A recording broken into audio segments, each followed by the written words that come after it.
What's going on? It's your boy Hatter, the only from the FFL. We got the only coach, G-Dub in the building. You already know how it is. What's going on, coach? Everything is great. Can't wait to Everything. talk, and what a great week it is. Now, before we begin, how many people you chewed out the past week? I've been saving it till tonight, so make sure that you know that I might be doing it to you. But there's been a few there, and there always is, and they have to temper me down, which is good. I mean, that's good. But listen, when you chew people out, it's all with love. It's never It's in with a bad love. intention. It's love, Definitely, and then definitely. those guys always tell me too that when the days that you work out, you're less likely to do this, and so I've been working out more so I don't chew out people more. Hopefully, you're not chewing yourself out while you're doing the reps, coach. I'm telling you. But hey, I got some topics before we got the special guest for All right. today's show. So let's talk about some of these topics. And the first thing I'm going to begin with this. All right, Mike Macdonald being the new head coach for the Seahawks. Coach, your feedbacks on that? I thought that was a great hire. I thought, quite honestly, that he would be a first choice with the Washington, D.C. team. I think he's done a very good job. He's matured at every step that he has in coaching, and he's been around some very good mentors in his coaching. And when he left Baltimore and went over to Michigan with Jim and then came back with John, I really do like what he's done. And the biggest thing in the world is the players know, the players want to play hard for him because they know that he knows what he's doing. And I really do like some of the things, some innovative things that he's doing in the defensive scheme type of things to utilize his players. And I think he's done a very good job. And I think that will be a great landing spot, especially in that NFC West division. And then we also have this news about Ben Johnson staying in Detroit. I mean, I see why. I can see why. I don't. Hopefully, Eminem is not one of the persons that persuaded that. But what's your feedback on that? It kind of surprised me because I thought he did a really good job last year going into the play calling position in the very first time in his career, that he believed that he needed another year, okay, to be in charge and to be involved with all that type of a pressure and still be able to manage the whole game. I do think that every single year, every single game, we learn more and more about how to manage all the different things that go on into winning NFL games. But I thought that he definitely, would have been, the top candidate there at Washington, D.C., but he chose to stay. And who knows, the conversations behind the scenes, maybe they weren't conducive enough to let him, make the decisions that he wants to make. And that he would have to be doing other types of things that he didn't want to do. I don't know those things. Don't know if that's truly what it was. But him doing another year, especially with Dan Campbell, especially with Brad Holmes and that group of people there at Detroit, I don't think that's a bad decision. And it's important for you to go someplace where you want to go, not where you got to go. And it is what it is. Perfectly said, Coach. Perfectly said. Now we're gonna touch on small, new offensive coordinator in DC hires around the league. What stands out for you? Well, there's a lot of different things that's going on and out there, but the one that right now that brings a tremendous smile to my face and a satisfaction to me is with Brian Callahan being hired at the Tennessee Titans, and now he's bringing his dad, who I think is one of Yep. the top guys in the Oh, National Football amazing, League as an offensive line coach, and also Coach. Perfect. has been a head coach to help those type of things. But he hired a defensive coordinator that played for me and has been on 3 different staffs with me, Denard Wilson. And then we also see that they just came out and hired a linebacker coach, Frank Bush, who's been on 3 different staffs with me, and Steve Jackson to be the DB coach, who also played for me. And I gave him his first opportunity to coach and coming with me to the Bills when I went to the Bills as the head coach. And he's been on 3 different staffs with me. So I do believe that was a great hire for Brian to bring in that. And Brian is also understanding with the trust value that he has in Denard. The trust value is that, hey, you need to have the right kind of people around you, and you need to hire right kinds of people. And I do think that was a great indication today, and it made my heart sing when I saw those hires. Definitely. I mean, Dad and son working together. I mean, Callahan is still one of the best offensive line coach. Yep. He was with the Redskins at that time, and then he got the head coaching position when coach got fired as well. I mean, he knows what he's doing. Son and father getting back together. Starting I think fresh it's with the great. Titans. And he earned my respect a long time ago when he was an offensive line coach in the old days, and then moved up to being a head coach, at the Raiders and all that type of stuff. He's not only is he fundamentally and technically a very good offensive line coach, but he's a good people person. And he also understands about we all have to check our ego at the door to make everything work. And Bill has done that. And, I'm sure Brian has been raised in the same way. And, and I was at the Titans, for 12 different seasons. So I think that was a great hire for them. There's still a lot of people in that organization that I know and appreciate and I respect. So I'm glad that they ended up doing that. Perfectly said. Now, this next topic.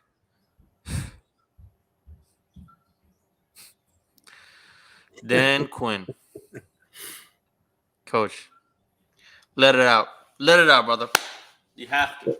Well, I will tell you this is, Dan has risen up through the ranks, and, I've been a voice in helping him, grow as an early young coach in the league. And, he and I have talked quite a bit about different things as he moved up through the ladder and stuff. And that, hopefully in the days that he took and the days that he spent, at the Atlanta Falcons, those number of years, I think he has a, one game, advantage on wins over losses there.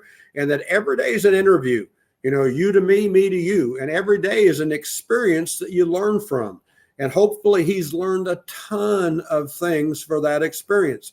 And then obviously, having a year or two out, I see that Dan really has expanded his schematic knowledge and his schematic usage defensively to highlight players instead of fitting players into a position, the having schematics and then having packages built around how to use your players. And I don't think he did that as well early in his career as he has been doing at Dallas. But again, that playoff loss against Green Bay, again, I still shake my head with, I don't know why you played all those multiple DBs and all those multiple, big, little bitty packages when Green Bay was running the ball downhill at them. They needed to get bigger to stop the run, to force them into more pass situations, and they didn't do that. So I'm sure that's a learning thing for him also, and it'll be interesting to see, the coaches and the people that he surrounds himself there with too. But the fact that Adam Peters is a first-time GM, and I think he was a great hire. I think on all the different levels that he's worked at and done his job in this league, I've had him on my watch list for quite a while because I've heard good things said about him. So you have an inexperienced general manager for the first time, and now you have an experienced head coach coming back in there that can help. But if they don't have synergy together, they don't believe the same things. I don't care how good you are, okay? That situation does not get along, and you have to be on the same page to be able to win in the National Football League. Coach, I mean, I'm gonna be as nice as I can be, right? I'm gonna be as nice as I can be. We got a defensive-minded coach on a team that a defense hasn't been good since you were there, right? Now, Right. we got a defensive-minded coach when we have the two best bookends that we had not there anymore, right? Now, we how can I say this nicely? We got a defensive-minded coach who's about to coach. How can I say this? A defense like a varsity of football team. Okay, doesn't make sense to me. It does not make sense to me. Eric Bieniemy's over there looking out the window, saying, "What the hell is about to happen to me now?" I Because agree with you there because I think he's Eric looking is out the window. yep. I know my guy. I know my guy doesn't have hair on his head, but he's scratching his head right now, and he said, "What the hell is about to happen to me?" They're Yep. talking about Chip Kelly about to come in the house, right? They're already looking at some DC positions for the. What's about to happen? This guy had the Super Bowl in a box with a ribbon on top. Yep. With Tom Brady. What happened there? What happened? Now, listen. Not that Green I Bay would game. remember, but I think that was a 28-point lead. I'm telling you, man, I don't know what to say about this. Listen, I hope he comes here. Listen, you're going to fire Ron Rivera and hire another Ron Rivera. It doesn't make sense to me. You know what I'm saying? It does not make sense to me. Now, if he comes in and, I mean, first of all, he's coming to the Redskins, so I don't know. I don't even know if he comes in and something's going to change. I don't even know what's really going to happen. I just think that this hire could be good if he gets the right coaches in there that can do their job. And one of the right coach could possibly be the guest who's coming on this show. Now, if he's in there, could make a difference. Could definitely make a difference. I will tell you this, the most important thing you have to do, and a lot of times when you get to be a head coach the first time, you think you know everything. It's the people you surround yourself with that you don't have to babysit. You don't have time to babysit. You can chew their ass. That's fine. Okay. No problem. Reprimand, do all that kind of stuff, but you can't babysit them in their positions. So who he hires is going to be a very big evaluation. Has to. And like a staple holds a paper together. If it's not sturdy, it's going to break apart. Agreed. He has to get the right coaches in there that can do their job, do their thing. But himself, I mean, look, he's a great defensive coordinator, but I don't know if we have to see if he get the right pieces in. Eric Bieniemy, I feel bad for the guy. I mean, he needs more than 1 year to kind of bring himself out there. I mean, look, I understand. You know, this guy, you know, I don't know, Coach, when he was watching the games, if the defense on man, this guy is still going to pass. My guy, run down the damn. I think in his playbook, he doesn't have any rushing plays. All he does is pass. So I see why they're nodding their head on him. But you still got to give the guy 1 more year, man. And you know, from a former running back, you would think that he would run the ball more in that situation. Right. But they have that formula of 65% passing and 35% runs in a game. And that's the Andy Reid formula. But you have to take that formula and you have to adjust that throughout the ball game. You have to adjust 100%. That after you get off of your first 15 play script and see what is the defense doing against you. Are they forcing you to run the ball and then you're not? And they're giving up the run and you're not? Hey, again, we all have to check our ego at the door and do what's right. I mean, there's been like 20 4th and 1s this season. I had my eyes like this. Yeah. The guy did a quick slant. I'm like, come on now. I know. You just run down the middle. You know what I'm saying? But listen, we're going to stop with this topic and we're going to get on to business with the special guest. So we are ready.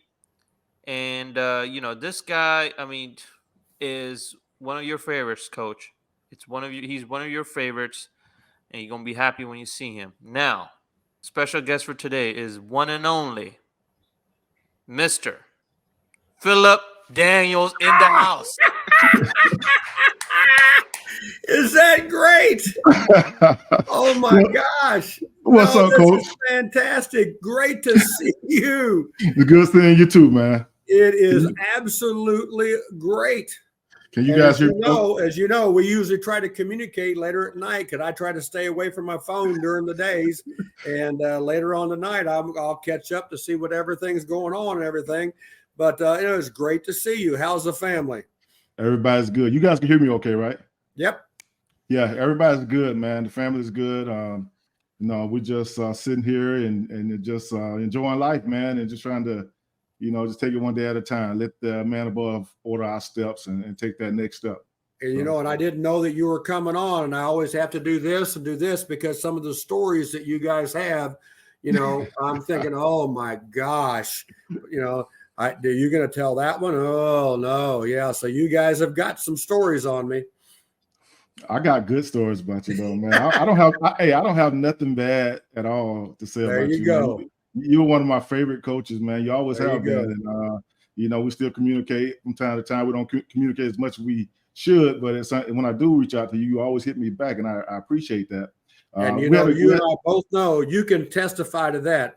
You guys that are great players that understand, you can smell bullshit a long ways off, and whether I don't know what I'm talking about, if I'm angry or nice or whatever it is, but you guys understand whether a guy is trying to make us better and he knows what he's talking about.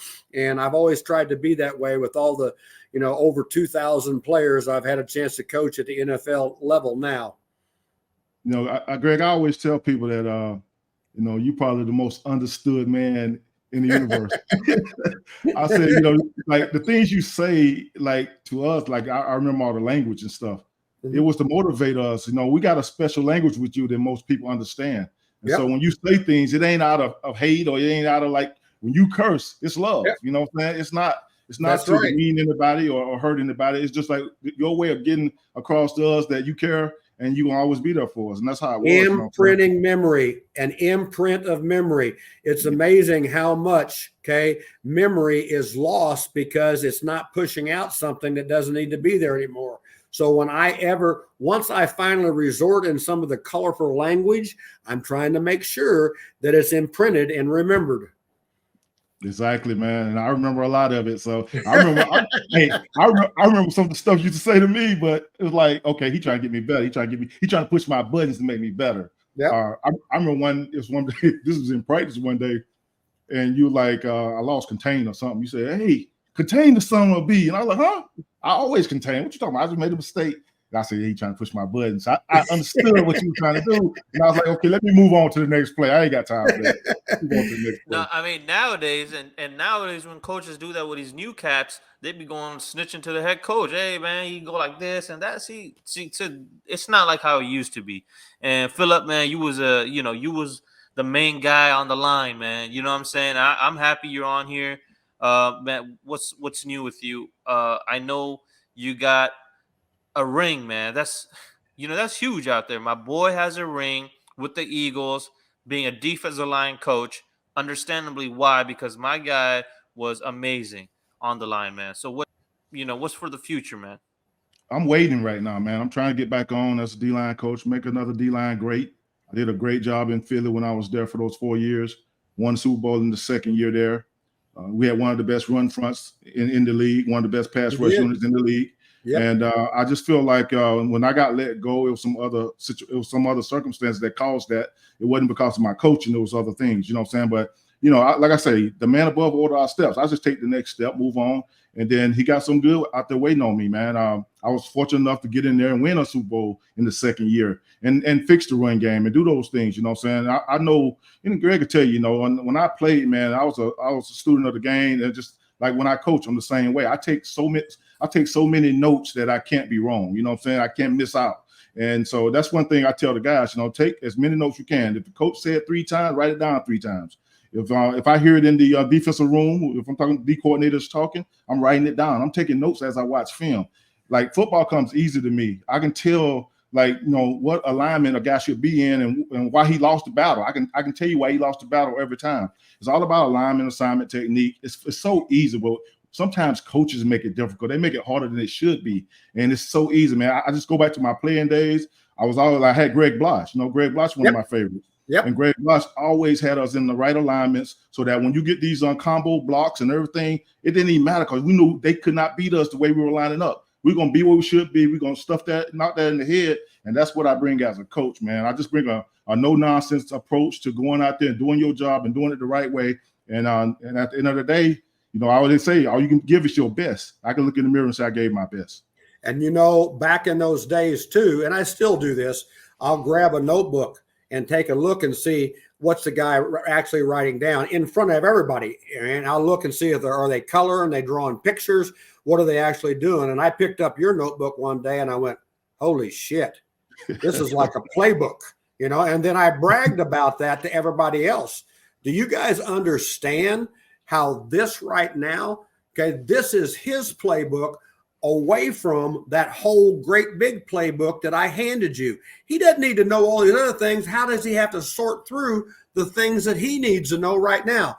This is your job. And I told those stories back then too, back when I was a DB coach a long time ago at the Houston Oilers. One of the most unbelievable notebooks, spiral notebooks I ever picked up, and it was like 9 years old, was when I coached Jerry Gray. And Jerry Gray was an unbelievable DB, all-pro DB and all this kind of stuff. But he had an absolute scouting report on every wide receiver that he played against. Jerry Rice, all the different unbelievable receivers and stuff. And that right now, okay, makes you understand, just like you say, once you get inside the white lines, there's no coach out there babysitting you. You got to know yourself to go about doing it. And you were one of the best that I ever had a chance to coach. I tell guys all the time, Coach, that if you write it down and you keep writing it down, no matter how many times the coach said, when you get inside those lines, it slows the game down for you. If you know what's coming pre-snap, and you look over and you see the formation, you know what's coming pre-snap, you can eliminate probably 90% of the things they can do out of a certain formation. And now it makes you a better player because you know what's coming.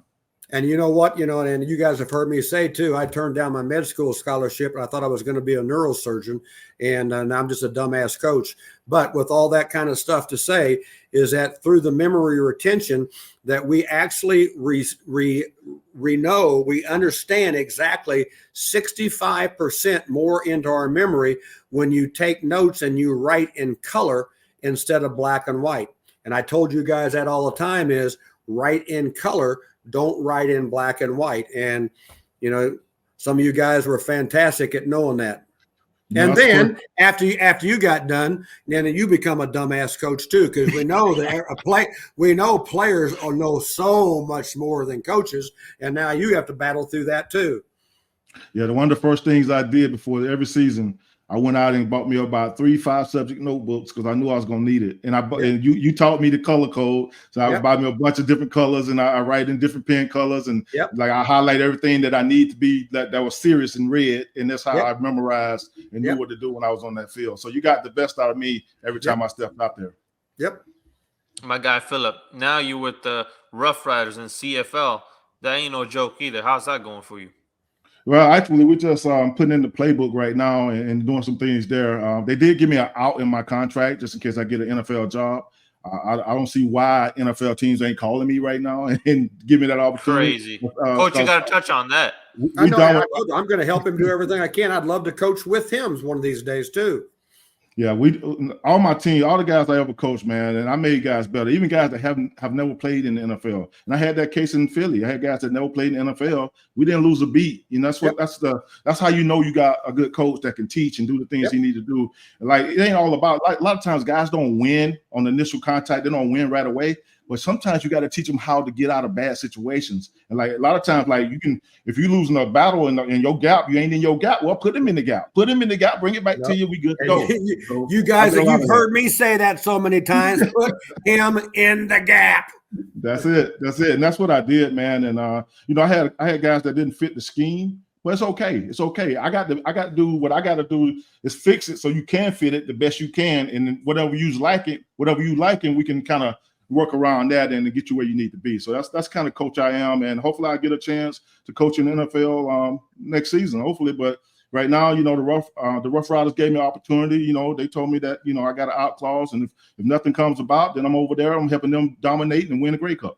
And I've got that same out clause in the UFL too, so we'll see what's going on. But the biggest thing that you hit right there that made my heart sing was it's our job to adapt to every player we get to coach, not who we got to coach. And how do we adapt to what this player needs is different than what this player needs. And every single way that you got to go about doing that. And you've done a great job with that. And, again, I've studied and watched you coach too. And we stay in communication as much as possible. And hopefully one day, we'll be on the same field together again.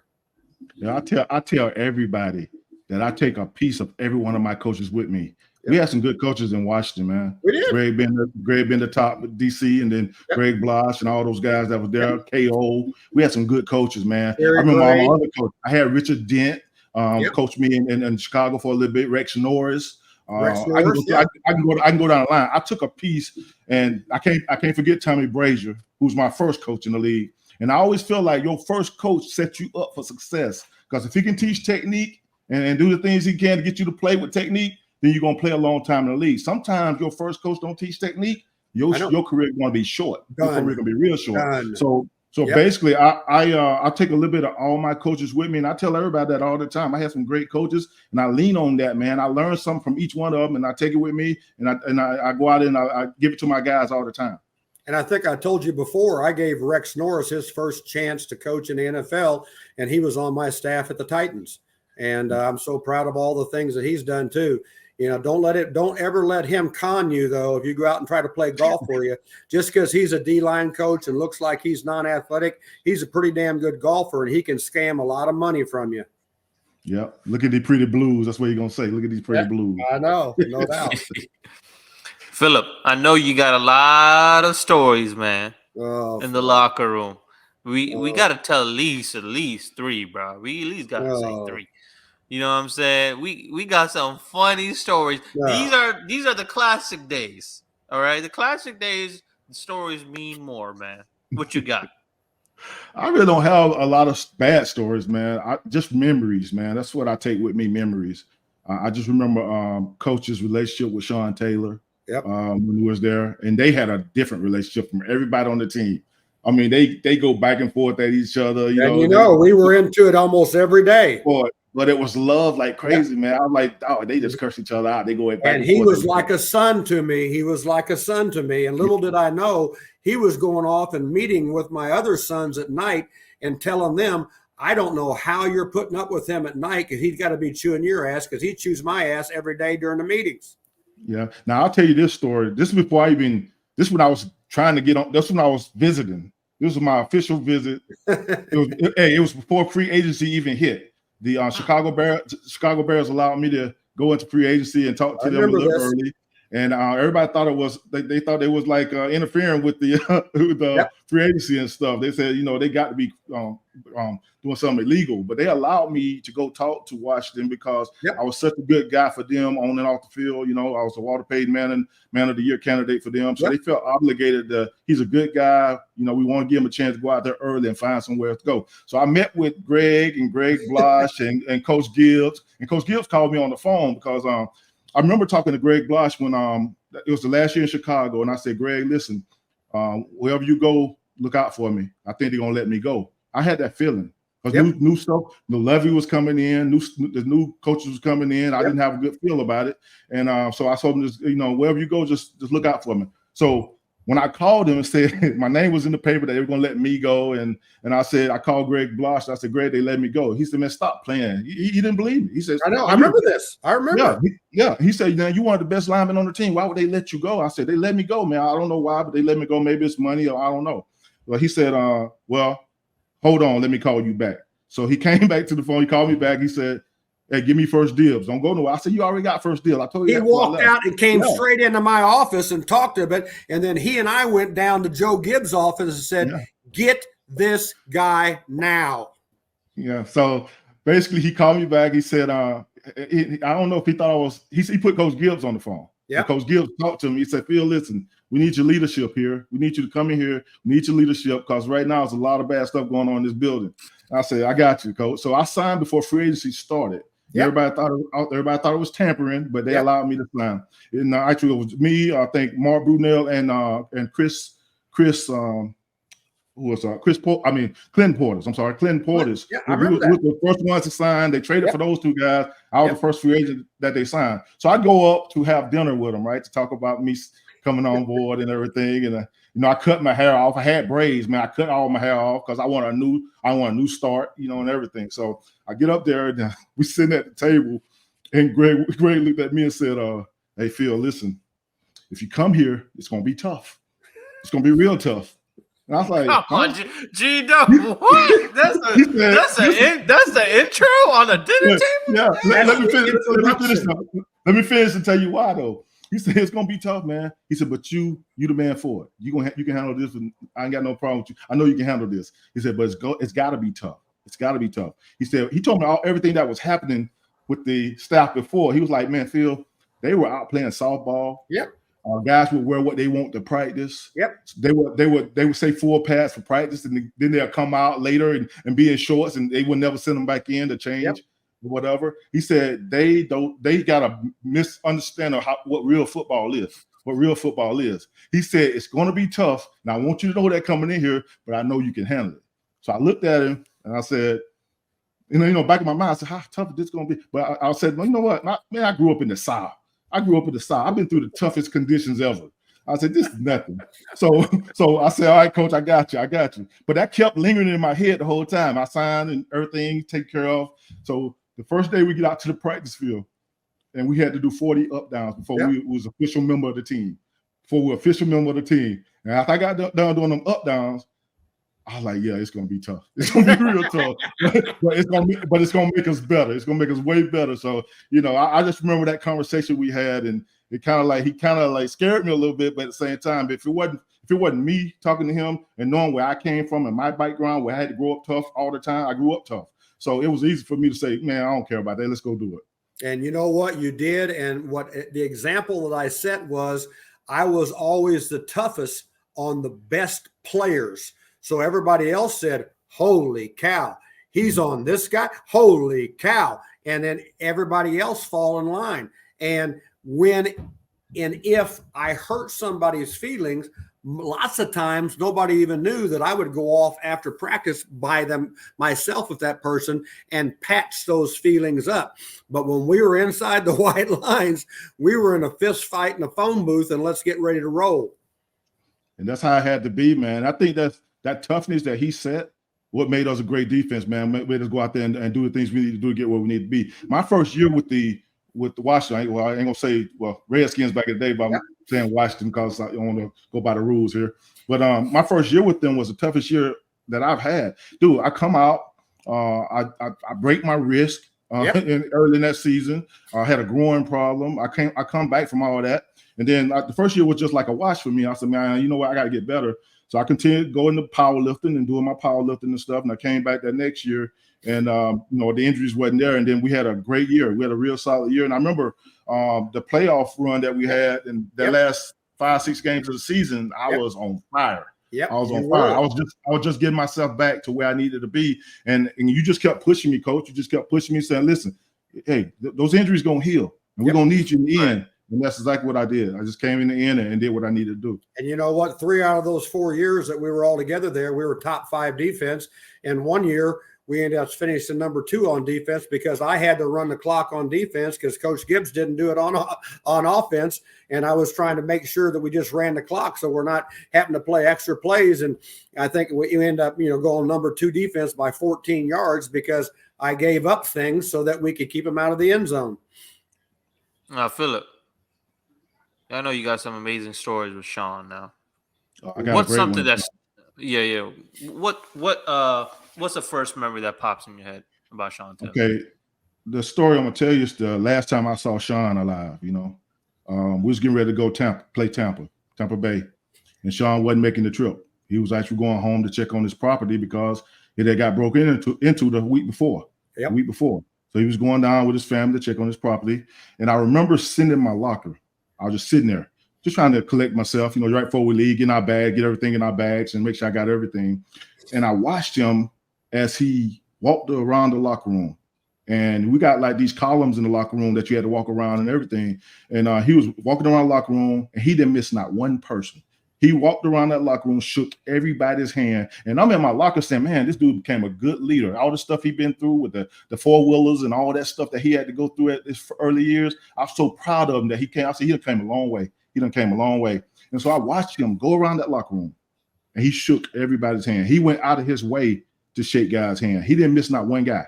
And I'm just looking at this and said, wow. I'm amazed. I'm thinking about leadership. I'm amazed at where he came from.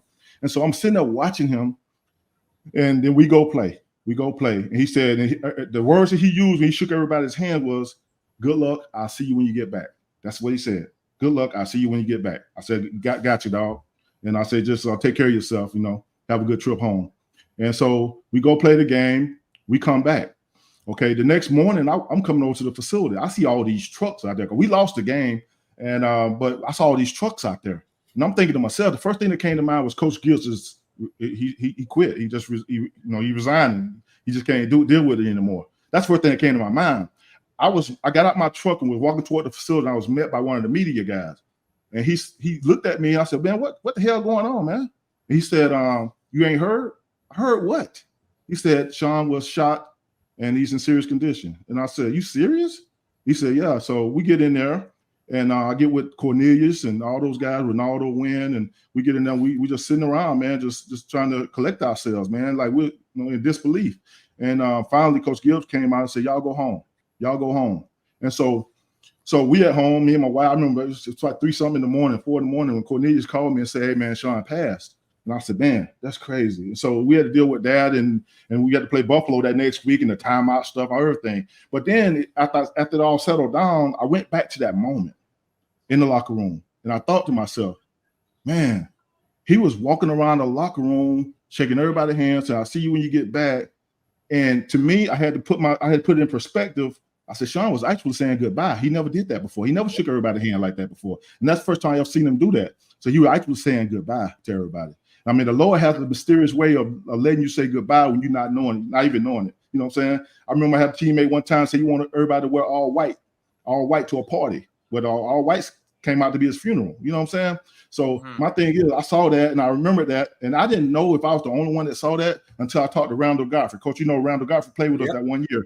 Right. And so I was talking to Randall Godfrey, and we're just talking. I didn't even mention this.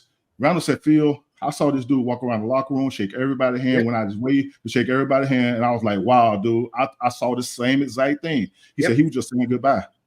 And that's the memory I got of Sean outside of the football stuff when he had that amazing game against Green Bay where he should have had 6 interceptions. And that was another game when I was walking to the locker room. He was meeting everybody at the locker room door and saying, hey, guys, hang in there. We're going to be okay. That's when another thing that hit me, that he was a good leader, man. He had changed his life, man, for the better of him, you know what I'm saying, and to do the things he needed to do. And that was my memory of him just saying goodbye to everybody. Pretty much that's how I look at it, in that locker room, walking around, shaking everybody's hand. And, you and I have talked about that before. And, the thing about that whole thing, his message to you guys, because he and I had a conversation before that locker room in the meetings that day. I brought him to my office and I said, stay home. Don't go there. Stay home. And he made that choice to go down there. I feel about that all the time. But I do believe there are special things in life that you go back and say again, that was a special moment, for him and everybody there. We will remember him for life.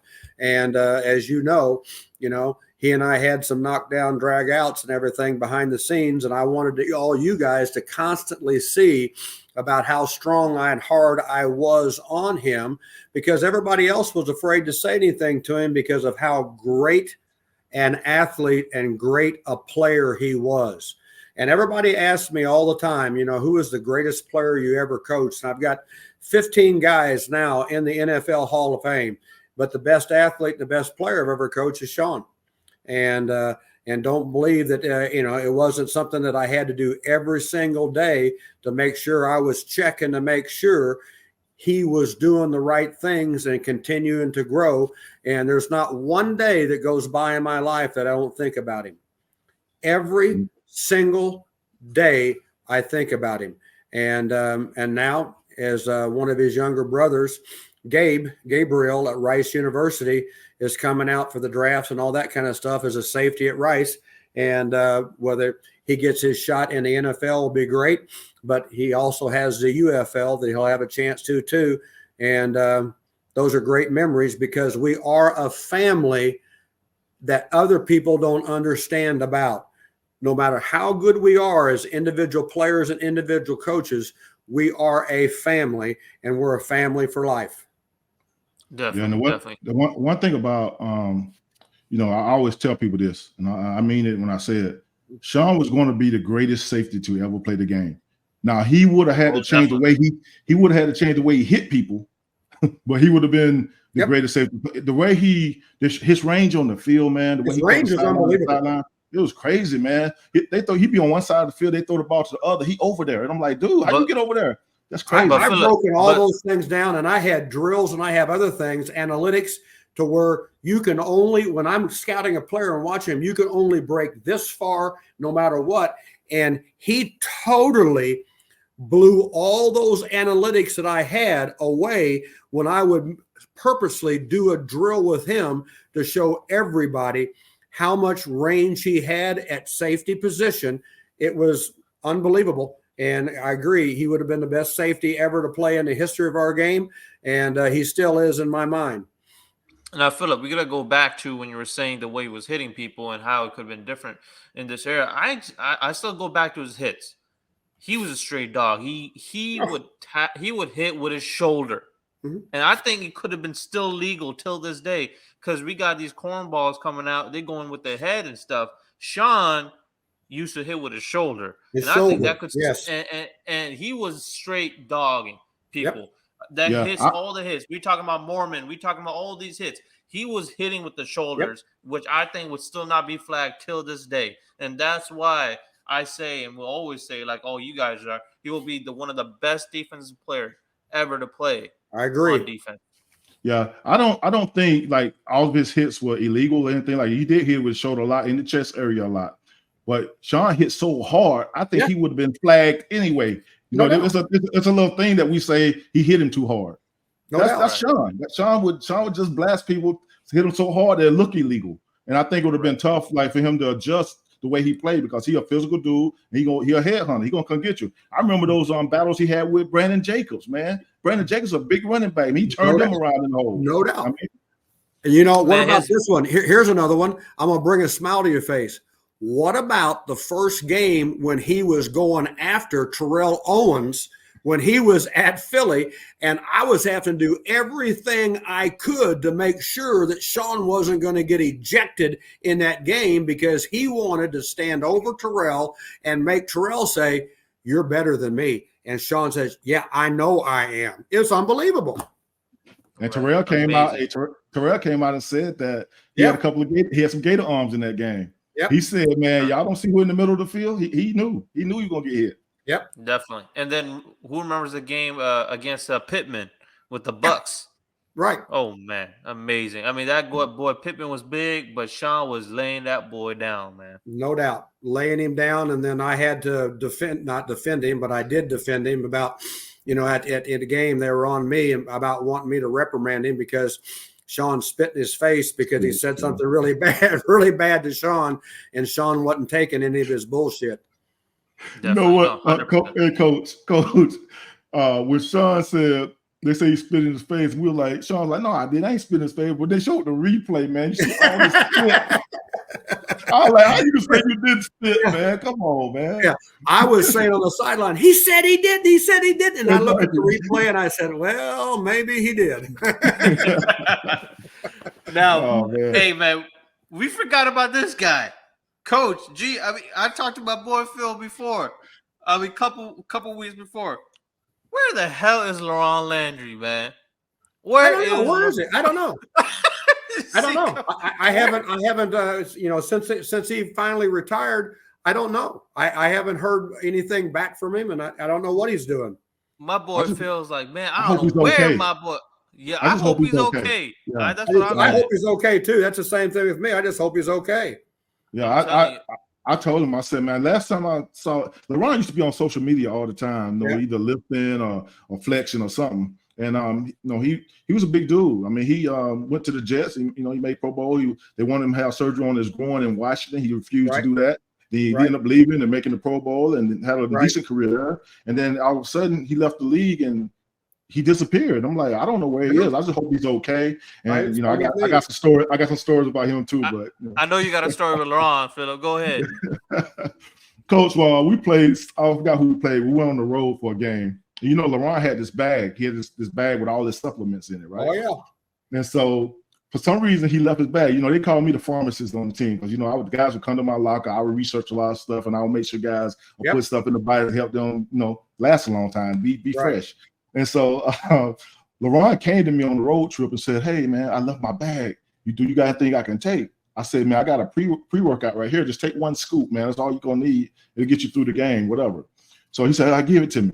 He go to his locker and come back. He said, "I took 3." I said, 3? I said, "Dude, you cannot take 3 of these, dude." No.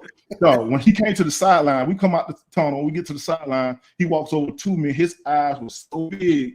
He said, "I feel good, dog. I feel good." It was one of the best games he played. It was one of the I best remember games you telling me this story, and I remember how big his eyes were. I know. And so he came to the locker room at halftime. And he came back to my locker and said, "Phil, I got to have one more scoop." I said, "No, dog." I said, "No, dog." But, he argued with me. You can't talk him down. I said, "Dude, be careful, dude. I don't think you need another one, but it's there. It's in my locker. I'm not going to give it to you if you want to get it." He went and took another scoop. He played the best game of his career that game. I remember. He gets on the plane coming back home, and he cramps up, full body cramp everywhere. And he's on the floor. And I'm like, "Dude, you okay?" Get some water. So the trainers had to come back there. Everybody had to come back there. And then when I get back to the facility the next day, the trainers Larry Hess and those guys were like, "Yeah, what did you give him?" I said, "I didn't give him nothing. I told him what to do. He wouldn't listen to me." And I said, they were blaming me for it. I'm like, "Dude, listen. A lot of guys come to my locker asking for a lot of things. They call me the pharmacist. I get guys ready to play. They don't get tired in the games when they come to me."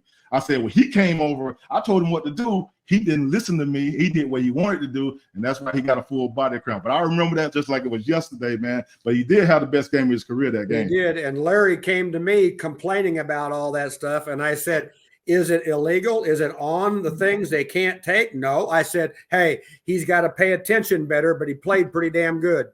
Play good, man. Play real good. Man, that's hilarious. And Phillip, Coach G-Dub, I know both of you guys played in the Super Bowl. Super Bowl is 2 weeks away. How is it? And not only did you guys both play, but you guys both won. Okay. How is the playing in the big game feel like? There's nothing to compare to it, and it is what it is. And if you belong and if you're a winner, people can see that. And I've told that story over and over again, that when we sealed the game with 3 minutes and 31 seconds to go in the fourth quarter, when we picked off Peyton Manning and took it, 78 yards for a touchdown, the entire stadium erupts, sidelines and everything. They were Saints fans down there at Miami Stadium. And I'm just walking down the sideline, looking at my play sheet, all this kind of stuff. And so I've been doing, interviews for like over 2 hours after the game. And the reporter says, "Well, they're playing up on the screen. You're just calmly walking down the thing, but we see you walk out on the field where Peyton just did a flop and you said something to him and he snapped his head around and said, what did you say to Peyton?" And I looked over at the PR director and he's looking at me and he goes, "Oh." I said, "I have to stay calm. The reason I'm calm is that we're going back on the field for defense. Yeah, we got a big lead now and all this kind of stuff, but we still got to play these last 3 minutes and 31 seconds to go. We got to do it." "Yeah, coach, but what did you out on the field and say to Peyton?" I look over at the PR director again and he goes, and I turned back to him and I said, "Well, what I said was, checkmate, MFer." And to this day, every single time that Peyton and I are at a function, the first thing he says, he'll go, "Really? You had to say that to me in that situation?" And I said, "Peyton, sometimes the truth hurts." Oh, man, that's tough. That's tough. Hey, he might be still getting nightmares, Coach. I know. Who knows? I know. Well, I'm telling you. for me, I didn't win a Super Bowl as a player. I never got to the Super Bowl as a player. That's why I tell guys all the time, take each year and give it your best. Give it your best shot, because you never know if you're going to get there or if you ever get there, you know? So one of the reasons I coach, and I always wanted to coach since high school, and I knew that. But when I got in the league and I didn't make the Super Bowls and never got there, it gave me a new purpose in life. I wanted to coach guys and get them there because I'd never experienced that. So I took a lot of pride in just making sure that my guys get there and they win it. You know what I'm saying? And when my guys got there, that Super Bowl year we had in Philly, I was happy for each one of them, man, because I didn't want them to go through what I went through with never getting there, playing all those years, and then playing 15 years. And I tell people all the time, it wasn't my fault that we didn't get there. I played my ass off. I played 15 years. So I had a lot of bad players on my team. So pretty much that's what I tell people all the time. But I want to make sure my guys didn't have no regrets, get there, win it, and so they can go in later in life and say they won the Super Bowl. And I can say, I won it as a coach. You and I have talked about that right there, and that's a great thing that you did. Yes. Yeah. And, so I can go back and tell them I won as a coach, and I got some guys rings that I couldn't get, but I want to make sure that they didn't have to go through the same thing. I feel like I do got to ask you, with the Dan Quinn hire, what do you think about that? What's your feedback? I always take a wait and see approach. And I've had conversations with Dan. You know, I've talked to Dan on and off and text, you know, and everything like that. So I really think that a lot of times when coaches get a second time around, sometimes they do better. You know what I'm saying? It's the second time, you know, getting a chance. You know, just like I thought that we should have hired Gregg when Coach Gill stepped down that year. You know, keep that team together, keep that defense together, and get the offense straight. And I could have stayed, but I wasn't going to answer to Vinny. And he's a good man, but he was going to be just like Joe Gibbs. He had to be underneath me, and they said they didn't want to do that. And adios. Yeah, we had conversations. Me and Gregg had conversations during that time when he was trying to get that job. Because I wanted him to get it. All the players did. You know, even the offensive players did. But you know.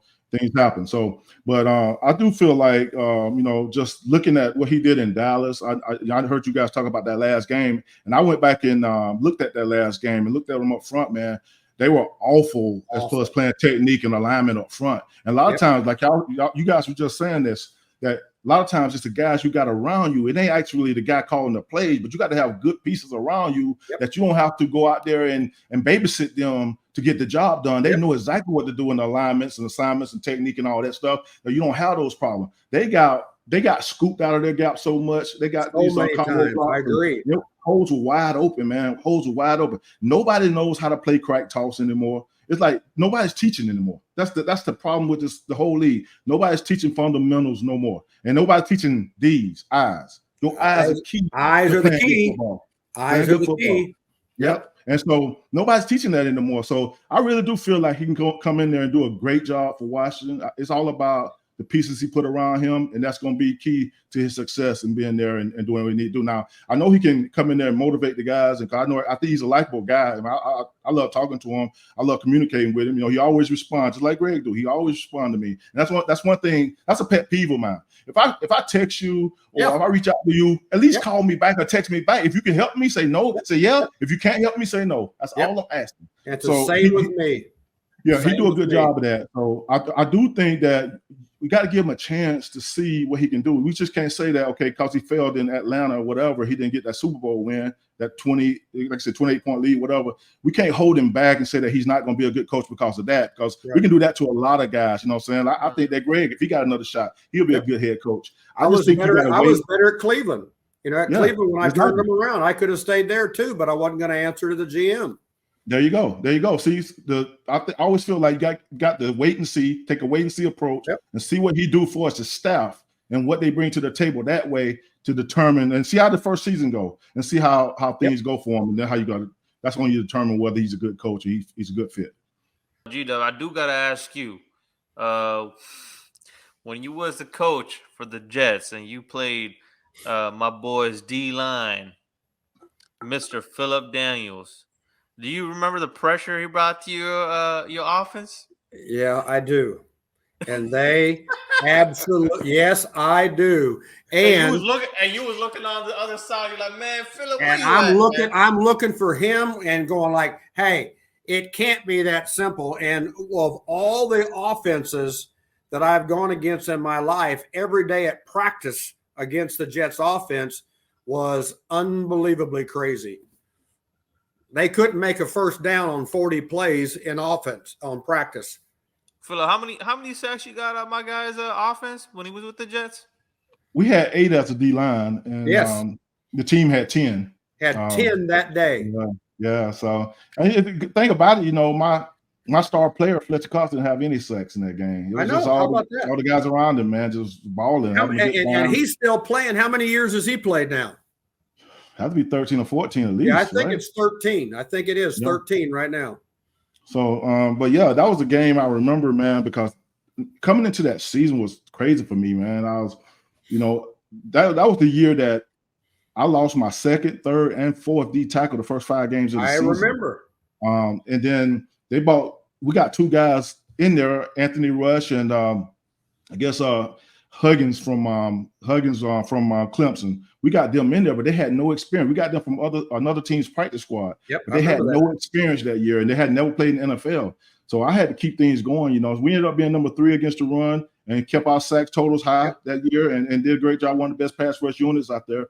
But then I got let go at the end of that year, and I was confused. Like, dude, I'm doing my job. I'm doing the best I can, and I got guys in here that never played the game, and I lost 3D tackles, and what the hell, you know? Yep. But sometimes, guys, you know, the man above have bigger things for you. You have to move on. You have to take those steps, like I told you earlier. But a lot of times, you know, you can have guys in your room that ain't for you. You know what I'm saying? Yep. You can have guys that's too close to the GM that can go up and say something to him and get you out of there. You know what I'm saying? And it shouldn't be that way. I would love for, you know, if a GM had a problem with anything I did and anything or the way I was coaching, I would love for them to come approach me and tell me what I'm doing wrong and tell me what the player is saying about me so I can correct you and get that right. So I had that situation happen, man. And the only reason I know that is because I had a lot of guys come to me out there and told me what was going on, told me what they was hearing around the locker room. And all I could do is say, man, listen, and I told them, all I can do is my job, man. All I can do is coach like I know how to coach and get these guys ready to play and go out and try to win games. That's all I can do. But, you know, like I said, I had a great time in Philly. You know, I had a great time with the guys. I still communicate with some of those guys like Brandon Graham. He was one of my favorites. But, you know, my thing is, man, my time there, it was time to go. I mean, if the man above says time to go, it's time to go. So that's what happened. It allowed me to coach my sons in high school, one of my sons in high school, and I became like the assistant D coordinator for that team, putting together the front 7 for them, and we dominated, made it to the Final Four. Unfortunately, my son tore his ACL right before that Final Four game, and we didn't have the pass rush we needed. But everywhere I've been successful, man, and coaching and helping guys get where they need to be, whether it's high school, whether it's college, whether it's pros. I'm not going to take nothing away from myself as a coach. I bet on me every time. I bet on me every time. I've learned from some of the best. I carry that with me, and nobody's going to take that away from me. And I agree. Bet on yourself, you know, and 15 years as a player and all these years as a coach, every day is a learning experience. And, you know, and I appreciate you, and hopefully we can get back together one of these days. I hope so, Coach. You know, we talk about that all the time. And I'll just take Greg Block's spot. I got to make sure. You know, right now, ask him to come back in too. Is that it messes with all of his hunting and fishing, because he's hunting and fishing every single second of every day and enjoying life. Yeah, he's enjoying retirement right now, man. Like one of my favorite people, man. One of my favorite coaches. You know what I'm saying? Mine too. And he and I still stay communicating all the time. Phillip Daniels, guys. Hey, I appreciate you coming on here, my guy. I hope the best for you. Good luck to you in your future endeavors, and I appreciate you coming on the show. I appreciate it, man. Appreciate you. Same here, my man. Same here. Hey, I'm glad you surprised me, and you sugarcoated some of the things you could have said bad about me. I talked to Greg at least once this week, and I texted him a few times about coaching opportunities. He had no clue. I didn't. I didn't know you were coming on. Hey, Coach G-Dub, you know how to bring Phillip on now. It's not complete without my guy. That's it. All right, guys, this is the week's show this week. It was an amazing show. Coach G-Dub and me will be on next week again to get our Super Bowl picks in. Everyone, be safe out there. Coach G-Dub, you want to end it? Hey, here's the deal now. We got to have a great Super Bowl, so everybody together. Ready, break. Come get some.